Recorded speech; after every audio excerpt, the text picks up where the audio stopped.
Please subscribe and don't forget to press the bell icon to get notified whenever we upload a new video. नमस्कार, मैं हूं अमीश देवगन। आप देख रहे हैं आर पार।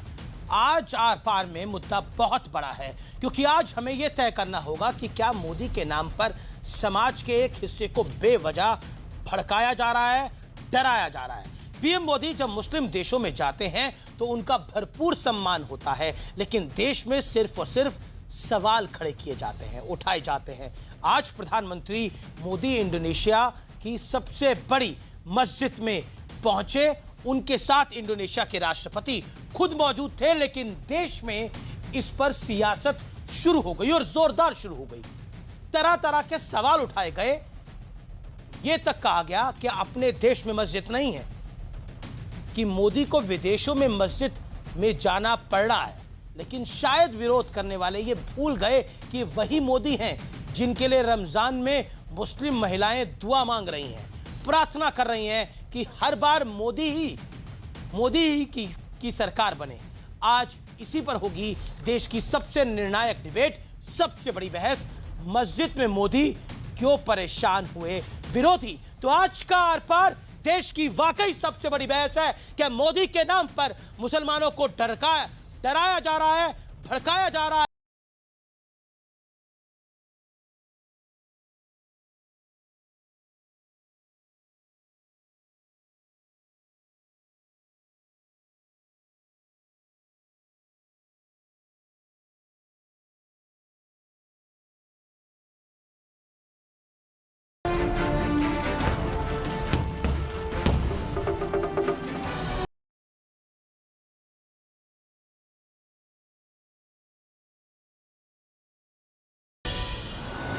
जिस इंडोनेशिया में 87% से ज्यादा मुस्लिम आबादी है, वहां रमजान के महीने में सबसे बड़ी मस्जिद में पहुंचकर प्रधानमंत्री नरेंद्र मोदी ने बहुत बड़ा संकेत दिया है।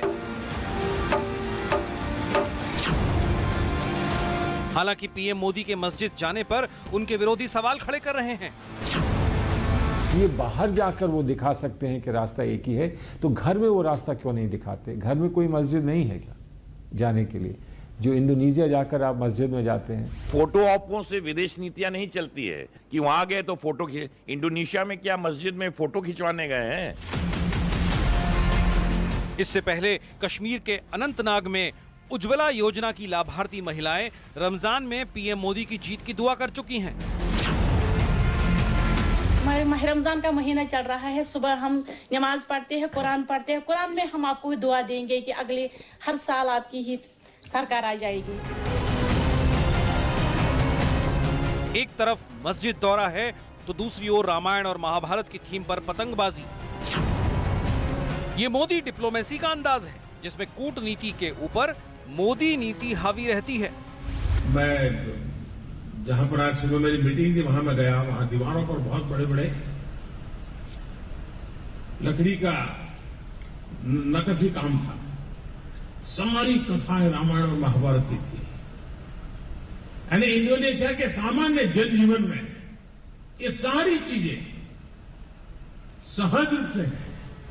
लेकिन आज इंडोनेशिया पर जानकारी बेहद जरूरी है। यहां की कुल आबादी में 87% मुसलमान हैं, जबकि हिंदू आबादी मात्र 1.5% है। इसके बावजूद रामायण और महाभारत यहां की संस्कृति का अहम हिस्सा है। इंडोनेशिया का राष्ट्रीय चिन्ह भी भगवान विष्णु की सवारी यानी गरुड़ है, और यहां के 20,000 रुपए के नोट पर भगवान गणेश की तस्वीर है। तो आज बड़ा सवाल है कि क्या पीएम मोदी के मस्जिद जाने पर विरोधियों का सवाल उठाना जायज है? इसी पर होगी देश की सबसे बड़ी बहस। मस्जिद में मोदी क्यों परेशान हुए विरोधी। तो आज का आर पार इसी पर है, और मोदी के मस्जिद जाने से परेशान लोगों का विश्लेषण सुनिए। इसमें विरोधी भी हैं, मौलाना भी हैं। रमजान में मस्जिद जाकर पीएम मोदी ने दिया बड़ा संदेश। मुस्लिम देशों में मोदी का सम्मान, लेकिन देश में लगातार विरोधी खड़े करते हैं सवाल। मोदी के मस्जिद जाने से बेचैन है विरोधी और कुछ मौलाना। 87% मुस्लिम आबादी के बावजूद इस्लामिक देश नहीं है इंडोनेशिया, और उसकी संस्कृति में महाभारत और रामायण है। आगे बढ़ता हूं, मोदी के नाम पर बंद होगी अब मौलानाओं की डर की दुकान, जो बार बार डराते हैं, भड़काते हैं, उनकी दुकान अब क्या बंद हो जाएगी? अब मैं सीधा रुख करता हूं अपने पैनल का। मेरे साथ एक बड़ा पैनल है, लेकिन उसी बीच में एक बड़ी खबर भी है। उस बड़ी खबर पर नजर डाल लेते हैं। पीएम मोदी पर कांग्रेस का जोरदार हमला है। मस्जिद जाने को लेकर सलमान खुर्शीद ने सवाल खड़ा कर दिया है। इससे पहले आरपीएन सिंह ने सवाल खड़ा करा, देश की मस्जिदों में क्यों नहीं जाते मोदी? क्या भारत में मस्जिदों की कमी है? ये बोला है सलमान खुर्शीद ने। तो कांग्रेस का अटैक और खुला हो गया है नरेंद्र मोदी को लेकर। पहले आरपीएन सिंह और अब सलमान खुर्शीद। इंडोनेशिया में मस्जिद गए थे पीएम मोदी, तो कांग्रेस सवाल खड़ा कर रही है, देश में मस्जिद क्यों नहीं जाते? मेरे साथ इस डिबेट में डॉक्टर सुधांशु त्रिवेदी जुड़ रहे हैं, जो कि गृह मंत्री राजनाथ सिंह के पॉलिटिकल एडवाइजर हैं और राष्ट्रीय प्रवक्ता हैं। आलोक शर्मा, राष्ट्रीय प्रवक्ता कांग्रेस पार्टी के, बैटिंग करेंगे कांग्रेस की ओर से। मेरे साथ सुधांशु त्रिवेदी जुड़ चुके हैं, बीजेपी के राष्ट्रीय प्रवक्ता। मेरे साथ इस डिबेट में सैयद रिजवान अहमद साहब हैं, इस्लाम के जानकार हैं, इस्लाम के जाने माने स्कॉलर हैं। स्वागत है सर आपका। मेरे साथ इलियास शराफुद्दीन हैं, इस्लामिक रिसर्च फाउंडेशन के प्रवक्ता। और मेरे साथ इस डिबेट में अब्दुल रहमान आबिद जुड़ रहे हैं, मुस्लिम राबिता काउंसिल के। आपका भी स्वागत है। सुनील यादव, नेता समाजवादी पार्टी के, भी मेरे साथ जुड़ चुके हैं। आप तमाम लोगों का स्वागत है। बिना लाग लपेट के एक खुला अटैक सुधांशु त्रिवेदी। कांग्रेस कह रही है कि हिंदुस्तान की मस्जिद में क्यों नहीं जाते मोदी, इंडोनेशिया क्यों गए? सीधा सवाल जवाब क्या है? सलमान खुर्शीद ने यह सवाल खड़ा करा है। उससे पहले आरपीएन सिंह ने बोला मस्जिद में जाकर फोटो खिंचवाने से कुछ नहीं होता। सुधांशु, बिल्कुल आरपीएन सिंह साहब ने बहुत सही बोला कि मस्जिद में जाकर फोटो खिंचवाने से कुछ नहीं होता। तो मैं पूछना चाहता हूं, रमजान का पवित्र महीना चल रहा है, जो लोग रोजे रखते ही नहीं वो शाम को रोजा अफ्तार की दावत देते हैं और उससे हो जाता है। मतलब ये उनकी अकीदत को दिखाता है कि जो रोजेदार है ही नहीं वही शाम को रोजा अफ्तार की दावत दे, वो भी सरकारी खर्चे पे, और फिर कहे कि साहब ये धर्मनिरपेक्षता। अरे भाई, जिस चीज में आपकी आस्था है वही काम करिए, या फिर शिष्टाचार को निभाइए।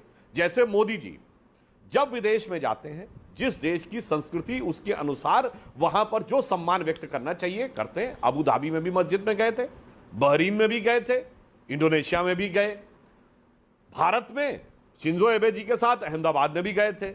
मगर भारत में जानते हैं इन लोगों को क्यों समस्या हो रही है? क्योंकि यहां तो वो लोग हैं ना जिनके खाने के दांत और हैं, दिखाने के दांत और हैं। एक राज्य में मंदिर, दूसरे राज्य में चर्च और तीसरे राज्य में मस्जिद पे चले जाते हैं। अरे अंदर का भाव क्या है ये बताइए ना। ठीक है, जो अंदर का भाव है, जैसे मोदी जी स्पष्ट रूप से वो कभी रोजा अफ्तार की दावत नहीं देते। भाई जब हम रोजा रखते नहीं तो रोजा अफ्तार की दावत किस बात की? जो रोजेदार है वो रोजा अफ्तार की दावत दे। ठीक है। आलोक शर्मा, प्रधानमंत्री मस्जिद जाते हैं तब तकलीफ, नहीं जाते तब तकलीफ, क्या कहा जाए? नहीं, ऐसा नहीं है। देखिए, मस्जिद जाएं, कोई मस्जिद जाएं, चर्च जाएं, मंदिर जाएं, किसी को तकलीफ नहीं है। लेकिन तकलीफ यह है कि देश के प्रधानमंत्री अगर केवल और केवल सिंबॉलिक तौर पर जाएं तो तकलीफ होती है। विदेश नीति को भी आप हिंदू मुस्लिम में बांटने की कोशिश करें तब तकलीफ होती है। विदेश नीति से क्या हासिल हुआ, देश के प्रधानमंत्री गए, वो ज्यादा हिंदू मुस्लिम में कैसे बांटा? विदेश नीति में ढोल ज्यादा पीटा जाता है। हिंदू मुस्लिम में कैसे बांटा गया विदेश नीति को, बताइए ना आप। देखिए वो मैं समझता हूं कि वो आज गए हैं वहां और हम यहाँ चैनल्स पर डिबेट कर रहे हैं। वहां वो गए नेपाल में राम मंदिर गए, जानकी मंदिर गए, अयोध्या के मंदिर तो जा नहीं सकते हैं। दिल्ली की किसी मस्जिद में जाने में तो उनको दिक्कत है, टोपी पहनने में तो दिक्कत है, इसलिए सिंबॉलिक है। हम ये कह रहे हैं कि आप विदेश नीति को अपनी नीति मत बनाइए। विदेश नीति देश के लिए होती है, आपकी कूटनीति आप अपने पास रखिए। विदेश नीति को अपनी नीति मत बनाइए, लेकिन विदेश नीति को आप तो पॉलिटिकल सुविधा के हिसाब से चूज कर रहे हैं ना। अगर जाएं तब तकलीफ, नहीं जा रहे तब तकलीफ है। सलमान खुर्शीद पूछ रहे हैं कि दिल्ली में क्यों नहीं जाते, आप भी पूछ रहे हैं दिल्ली में क्यों नहीं जाते। आरपीएन सिंह कह रहे हैं फोटो अपॉर्चुनिटी के तौर पर इस्तेमाल करते हैं। जी अमीश जी, मैं केवल ये कहना चाहता हूं, नेपाल गए, नेपाल में जाने के बाद क्या मिला हमें? नेपाल में 250 दिन तक वहां मधेशी आंदोलन चला, बॉर्डर सील रहे। चाइना के बाद क्या हुआ? ढोकलाम। पाकिस्तान गए, बिना बुलाए गए वहां पर बर्थडे पार्टी का केक खाने के लिए। उसके बाद क्या हुआ? उरी और तमाम चीजें, और आईएसआई पठानकोट में जांच करने आई। नेपाल में गए, क्या हुआ? यूएसए में इंडोनेशिया गए, में, वीजा पर इंडोनेशिया से कुठाराघात हुआ। चीन के लिए मोर्चाबंदी होगी। मैं आपको जानकारी के लिए बता देता हूं, शायद आपकी शायद आपकी जानकारी में नहीं है। चीन के मैरीटाइम सिल्क रूट की काट जुटाने में जुटा है भारत। सबसे ज्यादा जानकारी इंडोनेशिया में सर भारत सबांग बंदरगाह का आर्थिक और सैन्य इस्तेमाल करेगा। अपना एक बंदरगाह इंडोनेशिया भारत को देने को तैयार है। ये बड़ी खबर है सर आपके लिए। चलिए मैं बंदरगाह अमीश जी ईरान में, अमीश जी मैं अंतिम बात कहना चाहूंगा। ईरान में अभी एक बंदरगाह के लिए अभी थोड़े दिन पहले जब अफगानिस्तान की बात आई थी, मोदी जी गए थे, तो वहां पर $1,10,000 का हमने वहां पर बजट रखा, और फिर जब रिपोर्ट आई वास्तव में पता चला कि $10,000 केवल मात्र उस बोट के लिए रखे हैं। तो मैं समझता हूं केवल ढोल ज्यादा पीटा जाता है, ग्राउंड पे कोई रिजल्ट नहीं है। सर मस्जिद जाना ढोल पीटना है, विदेश नीति ढोल पीटना है, सब कुछ ढोल पीटना है। मैं रुक करता हूं इस्लामिक रिसर्च फाउंडेशन के प्रवक्ता का सर आलोक जी, मेरे पास बाकी लोग भी है। सुधांशु मैं आपके पास वापस आऊंगा काउंटर जवाब लेने के लिए, लेकिन मैं इस्लामिक रिसर्च फाउंडेशन के इलियास साहब की बात करता हूं। इलियास साहब, मोदी के नाम पर और बीजेपी के नाम पर आप जो मुसलमानों को डराने का काम करते हैं, क्या उसकी दुकान अब बंद हो जाएगी? बताइए। इंडोनेशिया जहां पे 87% मुसलमान है, अमीश वहां की सबसे बड़ी मस्जिद में गए नरेंद्र मोदी, अभी भी पेट में दर्द है? बताइए। अमीश मैं ये बताना चाहता हूं कि इस्लाम की बरकत से मुसलमानों का दिल इतना बड़ा है कि जिसकी पार्टी ने मस्जिद तोड़ दी इंडिया में और हजारों मुसलमानों को मरवाया, उसको भी मस्जिद में हम दावत दे के बुला रहे हैं। जिसकी पार्टी शमशान खबरस्तान की सियासत कर रही, उसको भी मस्जिद में हम बुला रहे हैं। जिसकी पार्टी मुसलमानों को, मासूमों को एनकाउंटर में मरवा रही, उसको भी हम मस्जिद बुला रहे हैं। जिसकी पार्टी गौरक्षकों से मासूम मुसलमानों को मरवा रही, उसको भी हम बुला रहे हैं। जिसकी पार्टी थोड़ा इंडोनेशिया से तो सीख लीजिए, इंडोनेशिया से तो सीख लीजिए थोड़ा, कहीं से नहीं सीखेंगे तो। कौन बुला रहा है? ये मौलाना साहब कौन बुला रहा है? आप बुला रहे हैं क्या? हम बुलाए तो मस्जिद में आए कि इंडोनेशिया के राष्ट्रपति ने बुलाया है? सुधांशु एक पॉइंट क्लियर कर दीजिए, हम का मतलब क्या है? मुसलमान बुलाए बोल के आए और इफ्तार नहीं कराते क्योंकि रोजा नहीं रहते, नमाज नहीं पढ़ते, तो मस्जिद में कहीं गुजारे? तो मैं ये समझ नहीं पा रहा हूँ हम का मतलब क्या है? आपने तो बुलाया नहीं है। रोजा नहीं रहते, इंडोनेशिया के राष्ट्रपति ने बुलाया है, पढ़े तो मस्जिद और अगर आप इंडोनेशिया के मुस्लिम्स को आप करके अच्छा आप बोल लीजिए तो मैं इमेज बनाने मत जाइए। देश में रह के एकता की बात करिए, देश में रह के उन्नति की बात करिए, देश में रह के शांति की बात करिए, देश में रह के मुसलमानों का हक दिलाने की बात करिए। बाहर जाके ये वीडियो लेके, सेल्फी लेके दुनिया को बेवकूफ थोड़े दिन बना सकते, सदा के लिए नहीं बना सकते आप। सुधांशु जवाब। हाँ मैं जवाब देता हूं। देखिए, जो इन्होंने कहा कि हम बुला रहे हैं, बुलाया तो इंडोनेशिया के राष्ट्रपति ने था। यदि उसे ये मान रहे हैं कि इंडोनेशिया दुनिया का सबसे बड़ा मुस्लिम देश है, आपके बीच में नहीं बोले थे, हम का मतलब ये कह रहे हैं कि एक मुस्लिम देश बुला रहा है, तो मैं याद दिलाना चाहता हूं, इंडोनेशिया के पहले राष्ट्रपति थे अहमद सुकार्नो, भारत आए थे नेहरू जी के समय में। जब वो जाने लगे तो उन्हें उपहार दिया गया। उपहार के बाद जानते क्या बोले? हमें एक और चीज गिफ्ट में चाहिए। तो उन्होंने कहा क्या चाहिए? तो उन्होंने ये कहा कि 4 घड़े गंगा जल। इंडोनेशिया के राष्ट्रपति अहमद सुकार्नो, पहले राष्ट्रपति 1949 से लेकर 67 तक जो राष्ट्रपति रहे, उन्होंने कहा 4 घड़े गंगा जल। तो पाकिस्तान के विदेश मंत्री ने कहा कि ये आप क्या कह रहे हैं, मुस्लिम होकर गंगा जल मांग रहे हैं? तो सुकार्नो ने बोला था कि by change of circumstances we might have change our way of worship but we can not change our forefathers. साहब, इबादत बदली है, वल्दियत नहीं बदली है। ये मान लीजिए तो साझा संस्कृति है। आप बताइए, इंडोनेशिया दुनिया का एकमात्र देश है जिसमें पर डे नेशनल ब्रॉडकास्टर पर रामायण आती है प्रतिदिन। आज आप सोचिए, भारत में आप कहते हैं रोज रामायण आएगी दूरदर्शन पे, तो खतरा पैदा हो जाएगा। जहां का जो राष्ट्रीय कैरियर है उसका नाम है गरुड़, यानी जो नेशनल हवाई जहाज कैरियर है उसका नाम है गरुड़, जो भगवान विष्णु का वाहन है। आप इंडोनेशिया के एम्बेसी में जाइए, भारत में, दिल्ली में, देखिए चाणक्यपुरी में। तो मैं वही तो कह रहा हूं, वो कहते हैं कि हमारी संस्कृति है, वो कभी नहीं कहते कि इसका हमारे धर्म से कोई किसी प्रकार का विभेद है। आप यहां समस्या पैदा करते हैं। यही संस्कृति भारत में भी थी, समस्या यही संस्कृति भारत में थी, सब कुछ जुड़ा हुआ था। मासूमों को मरवा के समस्या आप पैदा करते हैं। दाराशी को, समस्या शमशान अमीर खुसरो, मगर आपको कभी आना ही नहीं ना। आप तो पड़ गए इन सेक्टरों के चक्कर में। बड़ी बात बोली इलियास साहब आपने, व्यूअर्स ने शायद मिस कर दिया। भाई आप तो पॉलिटिक्स में चल के बाहर चले गए ना। मैं आपको फिर चुनौती देके कहता हूं, आप लोग याकूब मेनन के नमाज जनाजा में जाते हैं, डॉक्टर अबुल कलाम के नमाज जनाजा में क्यों नहीं जाते? मुझे जवाब चाहिए आप। और आप तो रिसर्च फाउंडेशन के हैं ना, आपको तो सबसे ज्यादा उनकी इज्जत करनी चाहिए थी। गया था आपके यहाँ से कोई? के साथ एग्रीमेंट्स कर लिए थे, हम उनके पुजारी नहीं है। अरे बताइए, डॉक्टर कलाम के नमाज जनाजा में गए थे क्या? और याकूब मेनन के नमाज जनाजा का समर्थन करते हैं, अफजल गुरु का समर्थन करते हैं। गुरु की तरह एक आप लोगों ने खुद ऐसे बीज बोए हैं जिससे इस देश की साझा संस्कृति नहीं, मैं कहूंगा पूरे कुछ नहीं होगा। बाकी पैनलिस्ट भी इंतजार कर रहे हैं इलियास साहब। नहीं बोलते तो देश एक सेकंड सुनील यादव वेट करें। बताया इलियास साहब, आप लगातार बोल के डिस्टर्ब कर रहे हैं। इससे कोई आप ऐसा नहीं कि आप पॉइंट ऑफ व्यू दर्शकों को समझ में आने लगे। देखिए आप बड़े दानिश्वर व्यक्ति हैं, आप प्रवक्ता हैं इस्लामिक रिसर्च फाउंडेशन के, एक बड़ी रिसर्च फाउंडेशन के आप प्रवक्ता हैं, और आपने अभी क्या बात बोली, शर्मिंदगी होनी चाहिए उस बात के ऊपर। शायद तमाम व्यूअर्स ने मिस कर दिया, लेकिन मैं उस बात को दोबारा कोट करूंगा। जब सुधांशु त्रिवेदी, एक सेकंड रुके इलियास साहब, मैंने आपको पूरा मौका दिया, भरपूर मौका दिया। सुधांशु त्रिवेदी आपके बीच में नहीं बोले, लेकिन आप लगातार उनके बीच में बोले। सुनील यादव आपके बीच में नहीं बोले, उनकी टर्न आपने खाई, लेकिन आपने एक बड़ी बात बोली, और मैं चाहता हूं कि इस देश का ध्यान उस बात पर जाना चाहिए। आपने क्या बोला इस डिबेट के अंदर? रुकिए और सुनिए, पहले रुकिए और सुनिए। मेरा गला खराब है, लेकिन मुझे वाकई इस बात पे बहुत गुस्सा आया आज। आपने क्या बोला? जब सुधांशु त्रिवेदी ने बोला कि इंडोनेशिया के पहले राष्ट्रपति ने 4 घड़े गंगा जल मांगा, आपने क्या बोला? चेक करना चाह रहे थे गंगा कितनी मैली कर दी आप लोगों ने। बिल्कुल उस गंगा का पानी आप नहीं पीते, उस यमुना का पानी आप नहीं पीते, भारतवर्ष का पानी आप नहीं पीते।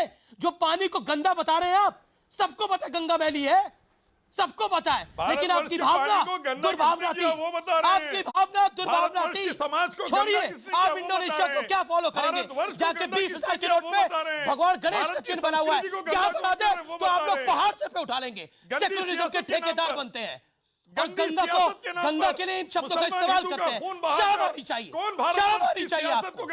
You should be ashamed what you said। समाज को गंदा कर रहा है वो बता रहे थे। हाँ, समझ गया मैं। What I said is someone is polluting the nation। Syed Rizwan Ahmad, इस्लाम खतरे में आ जाएगा अगर यहां पर भगवान गणेश का चिन्ह 2000 के नोट पे लगा दिया जाएगा तो। सच बात यह है, इंडोनेशिया 87% मुस्लिम आबादी के बावजूद कर रहा है, लेकिन आप नहीं कर सकते यहां पर, क्योंकि हमारे यहाँ सेकुलरिज्म के इतने ठेकेदार हैं कि वो कह देंगे लोकतंत्र भी खतरे में है, देश भी खतरे में है। रुकिए इलियास साहब, अपनी टर्न का इंतजार करिए, आप अपनी टर्न का सर आप इंतजार करिए। बीच में बोलते हैं ये सैयद रिजवान अहमद।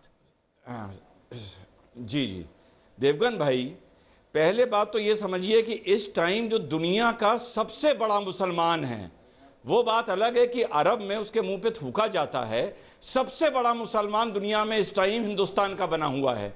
इससे ज्यादा कुरान, इससे ज्यादा नमाज, इससे ज्यादा शरिया दुनिया के किसी मुसलमान को नहीं पता है जितनी हिंदुस्तान के मौलानाओं को पता है, और खास तौर से जो आप लोग क्या डिबेट में आते हैं। पहली बात।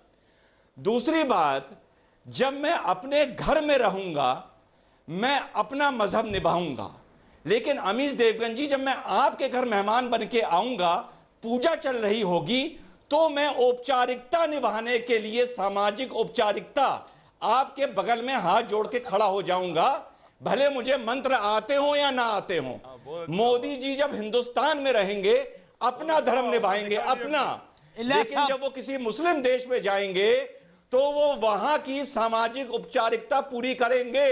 अभी मेरे किसी भाई ने कहा कि सिंबोलिज्म क्यों करते हैं। मेरे भाई, हमारा जो जीवन है वो 95% सिंबोलिज्म है। जब मोदी जी सिंबोलिज्म नहीं करते हैं, जैसे सर पे टोपी नहीं पहनते हैं, तब तुमको परेशानी होती है। जब वो सिंबोलिज्म करते हैं तब तुमको परेशानी होती है। मान लीजिए, आखिरी बात कर रहा हूं, 10 सेकंड दे दीजिए, 10 सेकंड। अगर इंडोनेशिया से एक खबर आती, एक देवगन भाई, अगर इंडोनेशिया से खबर आती कि इंडोनेशियन गवर्नमेंट ने प्राइम मिनिस्टर मोदी की आइटनरी में एक मस्जिद में विजिट प्लान की थी और वो नरेंद्र मोदी ने मना कर दी, नहीं गए। तो यही कांग्रेसी, यही मौलाना इसी डिबेट में मोदी को गालियां दे रहे होते। ये लोग चाहते क्या इनसे, ये पूछिए आप। ठीक है, सुनील यादव, रिजवान साहब की बात का जवाब क्या है बताइए। आप लोगों ने क्या ठेका ले रखा है यहां पर मुसलमानों को बीजेपी के नाम पे डराने का, या फिर कहें बीजेपी की गलतियां कुछ ऐसी हैं जिनको आप बार बार उजागर करना चाहते हैं? सुनील यादव। देवगन भाई, कोई किसी का ठेका नहीं लिए है, और इस लोकतंत्र में कोई किसी का ठेका नहीं ले सकता। हां, हमारा ठेका इस बात का जरूर है कि अगर कोई समाज में धर्म के नाम पर, जाति के नाम पर जहर घोलेगा या नफरत फैलाएगा तो उसका चेहरा हम लोग सामने रखेंगे। अभी मैं इनको सुना तो इन्होंने एक अच्छी बात कही कि हम परंपरा निभाते हैं। अगर जब हम अपने देश में हैं, हमारे देश के प्रधानमंत्री किसी जाति के और धर्म के नहीं हो सकते। देश अच्छा होता कि हमारे प्रधानमंत्री इसी देश में किसी मस्जिद में चले जाते तो उनका धर्म तो नहीं बदल तो जाता। लेकिन इस देश को एक ताकत जरूर मिलती। मैं बता रहा हूं, इस देश का जो भाईचारा है, अमीश जी मैं कह रहा हूं एक भाईचारा जो है उसको, हाँ, इंडोनेशिया गए, देश के प्रधानमंत्री जी को विदेश घूमने का शौक है। मैं तो आपके चैनल के माध्यम से कहूंगा कि 4 साल में प्रधानमंत्री जी कितना नहीं, मेरी बात खत्म हो जाने दीजिए। मैं मौका दूंगा आपको, ब्रेक के बाद दूंगा। मुझे ब्रेक के लिए रुकना पड़ेगा, दौरे पर गए हैं। मुझे ब्रेक के लिए रुकना पड़ेगा, मेरा टाइम इजाजत नहीं दे रहा, मेरे को ब्रेक के लिए रुकना पड़ेगा, लेकिन अंतराल ले रहा हूं। यह बहस बड़ी है, लेकिन गंगा जल के नाम पर जो आपने जहर बोया है ना आज इलियास साहब, वो नामंजूर है। हर हिंदुस्तानी को नामंजूर होगा, इस पैनल पे बैठे हुए लोगों को नामंजूर होगा। मैं आलोक शर्मा के बिहाफ पे ये बात कह सकता हूं, मैं सुनील यादव के बिहाफ पे ये बात कह सकता हूं, सुधांशु त्रिवेदी के बिहाफ पे ये बात कह सकता हूं। और मैं सीधा रुख करता हूं सुनील यादव का। सुनील यादव, बार बार आप एक बात कह रहे हैं, कांग्रेस ने भी एक बात बोली कि देश में भी मस्जिदें हैं, वहां पर भी जाना चाहिए, लेकिन क्या आपको लगता नहीं है कि कहीं ना कहीं हम अपने राजनीतिक लाभ के लिए एक ऐसा माहौल खड़ा करना चाहते हैं जिसमें विश्वास का नाम खत्म हो जाए? What is your take Sunil Yadav? Devgan साहब, मुझे लगता है कि राजनीतिक माहौल के लिए तो आज डिबेट हो रही है। प्रधानमंत्री इंडोनेशिया गए हैं, डिबेट इस पर होनी चाहिए कि देश की सरकार ने पेट्रोल और डीजल पर 1 पैसा केवल घटाया है। बात इस पर होनी चाहिए कि आज किसान की क्या दुर्दशा है, नौजवान की क्या दुर्दशा है, और देश के प्रधानमंत्री 4 साल के अंदर कितनी बार विदेश यात्रा पर गए। विदेश यात्रा पर जाने पर कोई सवाल नहीं है, लेकिन विदेश यात्रा से जाकर के इस देश को क्या मिला? आप चाइना जाते हैं, चाइना के प्रधानमंत्री से आप गले मिलते हैं, फोटो खिंचाते हैं, फोटो वायरल होती है। आप अगर किसी से गले मिल रहे हैं तो रिश्ते अच्छे होने चाहिए। चाइना घुसपैठ कर रहा है आपके गले मिलने पर। आप पाकिस्तान जाते हैं रिश्तेदारी निभाने, आप चले जाते हैं शादी में और जन्मदिन पर। अच्छा, तो अब इंडोनेशिया में मस्जिद जाने को क्या बोलेंगे? अब ये भी बता दीजिए, इंडोनेशिया में मस्जिद जाने को क्या बोलेंगे? हम इंडोनेशिया में मस्जिद जाने को क्या बोलेंगे? फोटो अपॉर्चुनिटी इंडोनेशिया में, या फिर सलमान खुर्शीद की तरह बोलेंगे देश में मस्जिद है वहां चले जाए? नहीं, बताइए ना क्या बोले? नहीं कह रहे हैं, हम दूसरी बात कर रहे हैं। दूसरी बात क्या कर रहे हैं? गए हैं, आप मस्जिद जाएं, आप मंदिर जाएं, लेकिन इंडोनेशिया से आपके देश के क्या संबंध होंगे? तो सर आप कैसे लोग, संबंध होंगे? मैं तो ये देश के आम आदमी नहीं गया, आप लोग, हमारे देश का आम आदमी नहीं गया, बीजेपी के नाम पर और खासतौर पर नरेंद्र मोदी के नाम पर जो मुसलमानों को डराते हैं कि उसकी दुकान बंद हो रही है। अब 10 सेकंड में इसका जवाब दे दीजिए। नरेंद्र मोदी के नाम पर सवाल यह उठता है, बताइए, अगर हमारे देश का प्रधानमंत्री कोई वादा करे वो जुमला हो जाएगा, ठीक है, तो फिर सवाल उठता है। ठीक है, हमारे देश के प्रधानमंत्री घूम के चले आ जाए, ठीक है, ठीक है, उसके बाद कोई हल ना निकले, ठीक है, तो सवाल जरूर। मैं 10 सेकंड का वक्त रिजवान अहमद को देता हूं, वो कुछ कहना चाहते थे, देन आबिद साहब। वैसे अमीश भाई, पॉलिटिकल वक्ताओं की मैं बात कभी काटता नहीं हूं, मेरा सब्जेक्ट नहीं है, लेकिन एक बात मुझे छू गई अमीश भाई। अभी जब भी मैं डिबेट में जाता हूं, हर ऑपोजिशन का आदमी पेट्रोल के दाम, जीडीपी, डीजल के दाम, इनकी बात करता नजर आता है, और यह भी कहता है कि डिबेट क्यों नहीं हो रहा। For the sake of argument मैंने मान लिया चैनल बिके हुए, डिबेट नहीं करना चाहते। अरे भाई, तुम जनता के बीच में जाओ, तुम पद यात्रा करो, तुम विरोध रैलियां निकालो, जनता को समझाओ। तुम ये तो नहीं कर रहे हो, तुम 50 लोगों का एक गठबंधन बता रहे हो कि भागो भागो मोदी आया, 50 आदमी मिलकर मोदी से लड़ रहे हो, और साथ में ये भी कहते हो कि मोदी को सरकार चलानी नहीं आती। फिर मैं वही बात बोलूंगा, तुम लोग चाहते क्या हो, मुझे यही समझ में नहीं आता। ठीक है, अब आपने अपनी बात बोली। हम चाहते हमारे देश का प्रधानमंत्री झूठ ना बोले, ठीक हम है, चाहते हैं कि हमारे देश के प्रधानमंत्री ने जो वादा किया था उस पर बात करें। अरे विदेश यात्रा करने के लिए आपको देश के 1.25 करोड़ लोगों ने नहीं अच्छा, आपको ठीक है, हो बनाया। गया विदेश आप यात्रा काम पता करिए, गया। बेरोजगारों को रोजगार ठीक है, दीजिए। ओके। आबिद साहब बनाएंगे आबिद साहब करके उनके गुणगान आबिद साहब ऑन स्क्रीन, भक्त हो गए। इलियास साहब वेट करिए, अपने समय का इंतजार करिए, बीच में बोलने से कुछ नहीं होगा। आबिद साहब आपका रुख करता हूं। आबिद साहब, नरेंद्र मोदी को सऊदी अरब ने आपकी जानकारी के लिए सबसे बड़े नागरिक सम्मान से नवाजा। पीएम मोदी को किंग अब्दुल्ला अजीज शाह से नवाजा गया। इससे पहले इस सम्मान को बराक ओबामा और डेविड कैमरून को दिया गया है।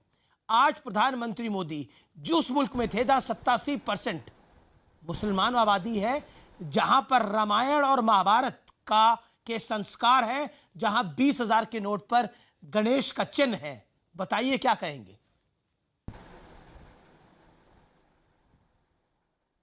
भाई पहले तो मेरा ऑडियो थोड़ा ठीक किया जाए कान में ऑडियो जो है ज़रा डिस्टर्ब होके आ रहा है। देखिए अमीश देवगन जी, पहले तो मैं आपको धन्यवाद बोलता हूं कि आधे घंटे के बाद सही आपने कम से कम याद तो किया कि हाँ डिबेट में एक आदमी और भी बैठा हुआ है। देखिए जिस वक्त नरेंद्र मोदी साहब दुबई की मस्जिद में गए थे, मैंने उस वक्त भी आपकी डिबेट में कहा था, और उसके बाद फिर वो गुजरात की जब सिद्धि मस्जिद में गए थे उस वक्त भी मैंने कहा था कि अगर मोदी साहब मस्जिद में जा रहे हैं तो उसका एक बड़ा मैसेज यहाँ पर आरएसएस के कार्यकर्ताओं को, वीएचपी के कार्यकर्ताओं को, बीजेपी के कार्यकर्ताओं को, बजरंग दल जैसे इन तमाम कार्यकर्ताओं को एक मैसेज जाता है और जाना चाहिए, और वो मैसेज बहुत पॉजिटिव जाना चाहिए। वो ये है कि देश का प्रधानमंत्री वो ये चाहता है जिसको आप अपना नंबर 1 हीरो मान के चलते हो, जिसको आप अपना नंबर 1 लीडर मान के चलते हो, जिसको आप अपना सुपरस्टार कैंपेनर मान के चलते हो, वो आदमी ये चाहता है कि लेकिन कांग्रेस कह रही है और मंदिर के नाम पर आपस देश में मस्जिद में जाए। अमीश भाई मुझे बात पूरी, मुझे 20 सेकंड दीजिए, मेरी बात पूरी करने दीजिए, फिर क्रॉस क्वेश्चन कर लीजिए आप।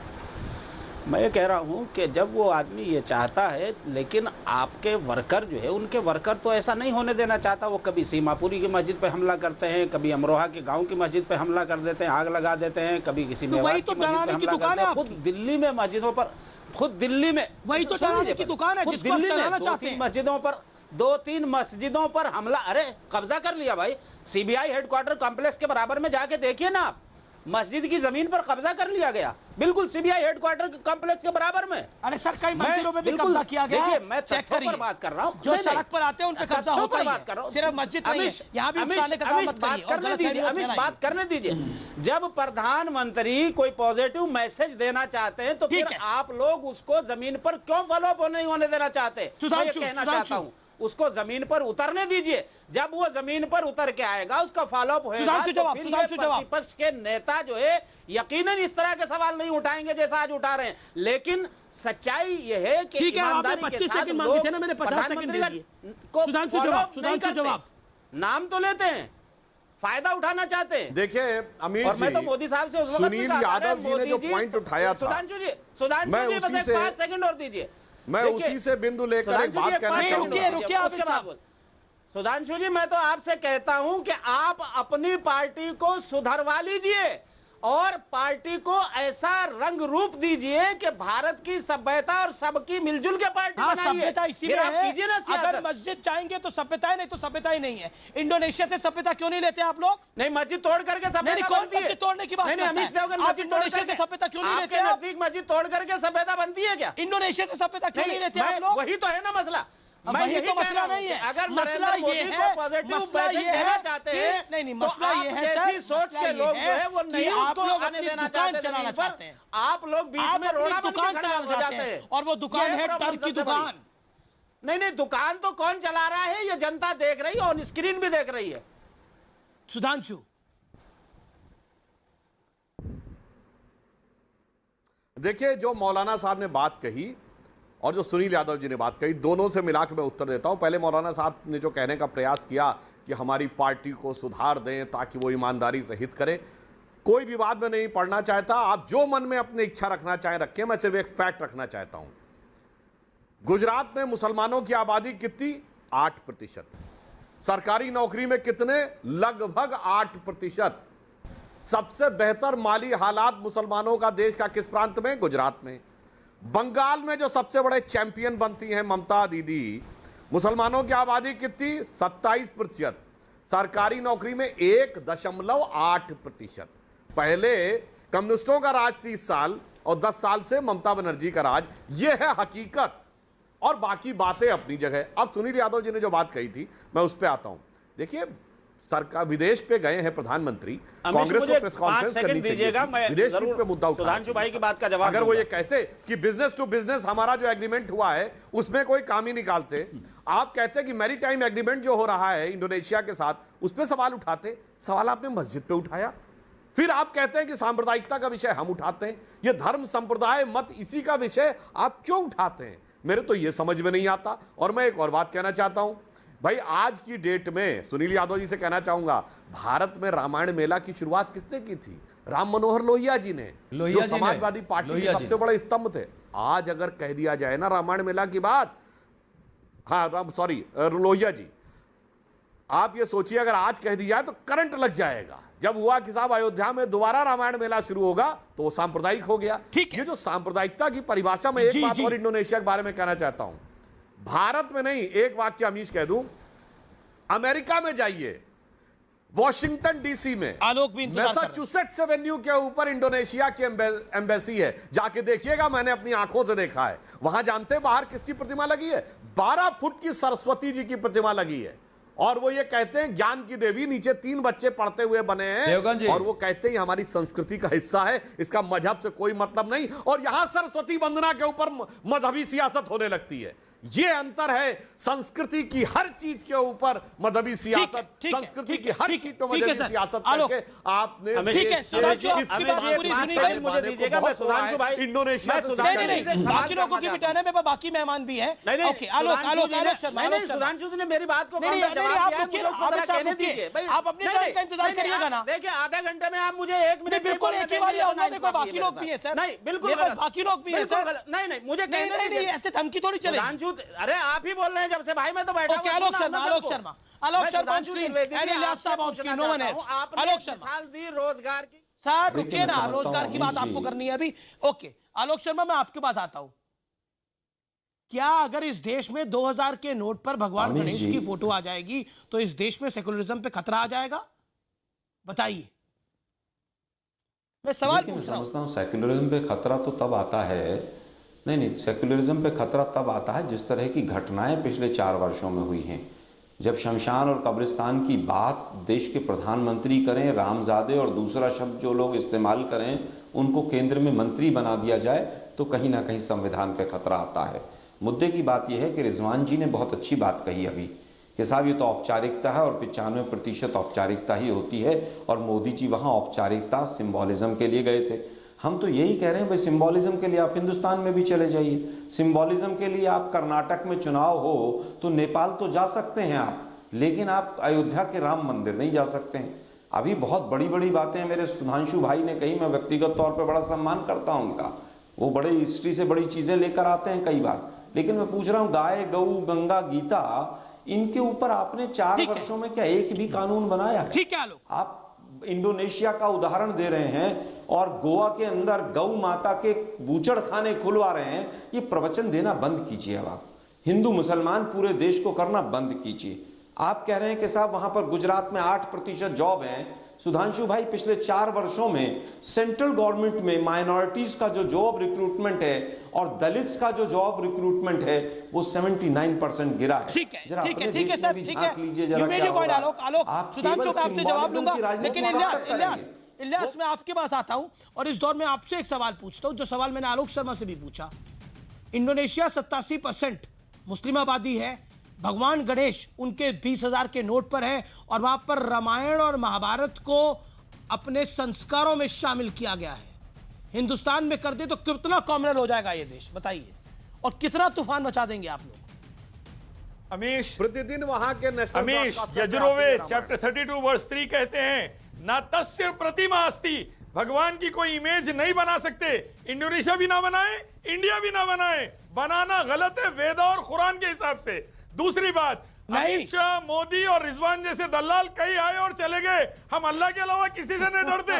ये बात मैं साफ कहना चाहता हूँ, मोदी से कोई मुसलमान नहीं डरता। कई फिरौन आए और चले गए, शब्दों की मर्यादा रखें आप। अल्लाह के लिए ठहरे हुआ रहेगा, सिर्फ अल्लाह से डरता मुसलमान, कोई मोदी से नहीं डरता। रिजवान चाह रही गलत शब्द का आपने इस्तेमाल करा। रिजवान, देश में उन्नति रखिए, आपने दो बार गलत शब्द का इस्तेमाल करा। मोदी से डरना मैंने आपसे सवाल पूछा, अगर भगवान गणेश की भगवान गणेश का चिन्ह, अगर भगवान गणेश का चिन्ह यहाँ के 2000 के नोट पर आ जाएगा, इंडोनेशिया में के 20,000 के नोट पर है, तो कितनी तकलीफ हो जाएगी आपको, कितनी तकलीफ हो जाएगी। अभी रिजवान से तकलीफ हो गई। मैं इलियास साहब आपके पास आता हूं और आपसे सीधा सवाल पूछता हूं। अभी आपने काफी बातें बोली, आप बार बार बोलते हैं नरेंद्र मोदी के बारे में, बोलते हैं कोई डरता नहीं। बिल्कुल डरना भी नहीं चाहिए, देश के प्रधानमंत्री है, क्यों डरेंगे। हाल ही में मैं पीछे देख रहा था, अनंतनाग की 3 मुस्लिम महिलाएं रमजान के महीने में दुआ कर रही थी कि अगली बार भी मोदी सरकार आए। बताइए, 15 सेकंड में बताइएगा, बिना लाग लपेट के। मोदी सरकार आइंदा आएगी तो 100 रुपए के ऊपर पेट्रोल जाएगा, कई मुसलमान गौरक्षकों के हाथ से और मरेंगे, हजारों लाखों किसान खुदकशी करेंगे, आसिफ और गीता के जैसे कई रेप होंगे, और करोड़ों हिंदू बेरोजगार हो जाएंगे। बर्बादी आएगी देश पर। जब तक मोदी सरकार अपनी नीतियों को अच्छा, एक बात बताइए, इंडोनेशिया से क्या सीखा आपने, इंडोनेशिया से क्या सीखा आपने इलियास साहब? सब्र रखिए, इंडोनेशिया से 2 बातें क्या सीखी आपने? सीखा कि आदमी कितना बड़ा भी मुजरिम हो, उसको इज्जत देना, मेहमान है तो। देखिए, यही आपकी मर्यादा है। Okay Rizwan, answer him, Syed Rizwan answer him, Syed Rizwan ji. देखिए साहब, ऐसा है, अभी शराफुद्दीन साहब ने बोला कि मुसलमान सिवाय अल्लाह के किसी से नहीं डरता। ये जल्दी जल्दी में गलत बात बोल गए।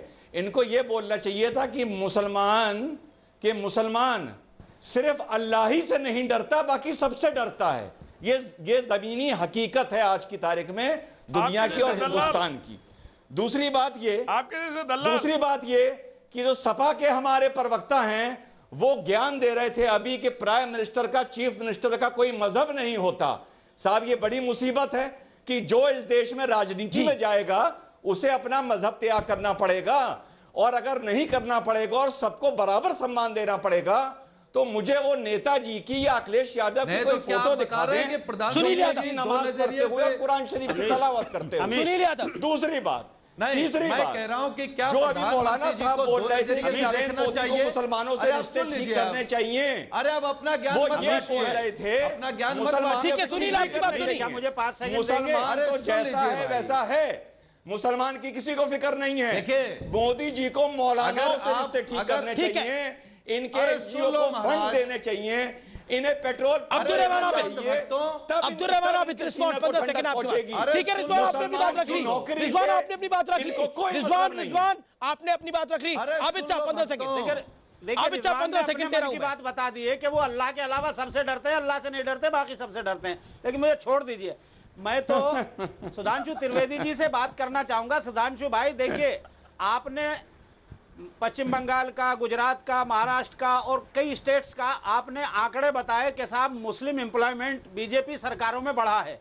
बहुत अच्छी बात है अगर आपने बढ़ाया है, लेकिन मेरा सवाल आपसे ये है कि क्या सेंटर की सरकार में और आप कहते हैं सवाल पूछने का काम तो मेरे पे छोड़ते ना, आप तो जवाब दे कम से कम, आप तो जवाब दे। मैंने एक सवाल पूछा था आप लोगों से, मैंने एक सवाल पूछा, सारे उस सवाल से भागते फिर रहे हैं। इंडोनेशिया के अंदर इंडोनेशिया में 20,000 के नोट पर भगवान गणेश का चिन्ह है। भारत में 2000 के नोट पे लगा देंगे तो आपको कबूल होगा? बताइए। मुसलमान ऐसा नहीं मिला कि जिसे आप मंत्री बना सके, क्यों? अरे सर, मुसलमान को मंत्री बनाने से मुसलमान की तरक्की हो जाएगी क्या? ठीक है, जवाब। सुधांशु जवाब। ठीक है, इंडोनेशिया को क्या फॉलोवर नहीं है हिंदुस्तान? आप बिल्कुल मत बनिए सर, आप इंडोनेशिया के फॉलोवर मत बनिए। आप जिसके फॉलोवर बन रहे हैं वो देश जान रहा है। ठीक है सर, ठीक है। Sudhanshu 15 second, 15 second Sudhanshu. हम ना सऊदी अरब के संविधान, ऑडियो कम है सुधांशु, 15 सेकंड। अरे मौलाना साहब, ये मुख्तार अब्बास नकवी और MJ अकबर साहब हमारे मंत्री नहीं है क्या? नजमा हेपतुल्ला जी मंत्री नहीं थी क्या? शहनवाज हुसैन जी राष्ट्रीय प्रवक्ता नहीं है क्या? और पिछली वाजपेयी सरकार में मिनिस्टर? ठीक है, आलोक शर्मा। अब मैं एक सीरियस बात करना चाहता हूं। सर समय नहीं है मेरे पास, समय नहीं। आलोक 5 सेकंड का समय मैं दे रहा हूं, फाइनल वर्ड आलोक। 5 सेकंड का समय दे रहा हूं मैं आपको आलोक। देखिए मुझे ऐसा लगता है कि मोदी जी करें सैर सपाटा और देश के लोगों को घाटा ही घाटा। ठीक है, मोदी जी वहां मस्जिद में जाएं, यहाँ हिंदू मुसलमान और शिया सुन्नी करें। शुक्रिया सर, मेरा समय इतनी इजाजत देता है। मैं माफी चाहता हूं सुधांशु आपसे भी और आपसे भी आलोक शर्मा। फिलहाल आर पार में इतना ही। आप देखते रहिए न्यूज़ 18 इंडिया। निष्कर्ष यही है कि सर्वधर्म सम्मान होना चाहिए और वो इस मुल्क में है और इंडोनेशिया से कुछ सीखना भी चाहिए कुछ लोगों को। फिलहाल इतना ही, नमस्कार।